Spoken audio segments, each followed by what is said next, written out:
என்னோட ஹஸ்பண்ட வேற ஒரு பொண்ணு கூட நான் நேர்ல பார்த்துட்டேன். அந்த நேரத்துல இதுதான் நடந்துச்சுன்னு பிக் பாஸ் சம்யுக்தா பகீர் பேட்டி கொடுத்திருக்காங்க. என்னன்றத இந்த வீடியோல நாம தெரிஞ்சுக்கலாம்.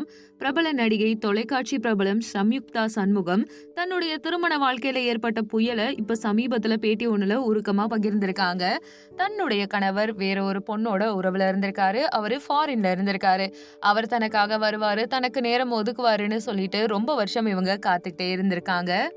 கொரோனா காலத்துல அந்த உண்மைய நேர்ல பார்த்தப்ப அந்த பொண்ணோட தன் கணவர் தொடர்புல இருக்கிறாருன்றது தெரிய வந்திருக்கு. அந்த நேரத்துல எனக்கு என்ன செய்யறதுனே தெரியல. யார்கிட்ட சொல்றது, புகார் கொடுக்கறதுன்னு கூட எனக்கு தெரியல. திசை இல்லாம குழப்பத்துல இருந்திருக்கேன். இந்த கடினமான தருணத்துல அவருக்கு ஆறுதலா அமைஞ்சவங்க அவங்களுடைய தோழி பாவனா. பாவனாவோட அவ்வளவு நெருக்கமான பழக்கம் இல்லைனாலுமே அந்த நேரத்துல யாருமே பேசுறது, யார்கிட்ட பழகுறதுன்னு தெரியல. எனக்கு மொத்தமா துணையா இருந்தது அவங்க மட்டும்தான்னு சொல்லியிருக்காங்க.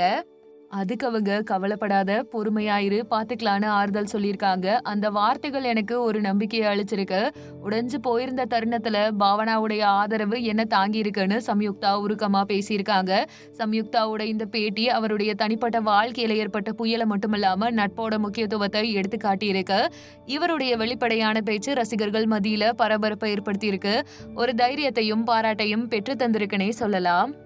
தோழி பாவனாவுடைய ஆதரவு சம்யுக்தாவுக்கு கடினமான காலகட்டத்துல ஒரு தூணா அமைஞ்சு ரசிகர்கள் சமூக வலைதளங்கள்ல பேசி இப்போ அதுக்கு உதவியா இருக்கு. சம்யுக்தாவுடைய இந்த உருக்கமான வெளிப்பாடு திருமண உறவில் நம்பிக்கை மற்றும் நட்பின் மதிப்பை மீண்டும் ஒரு முறை உணர்த்தி இருக்கு. நீங்க இதை பத்தி என்ன நினைக்கிறீங்கன்ற கருத்துக்களை கண்ணியமா பதிவிடுங்க. நம்ம சேனலை லைக் பண்ணுங்க, ஷேர் பண்ணுங்க, சப்ஸ்கிரைப் பண்ணுங்க. தேங்க்யூ.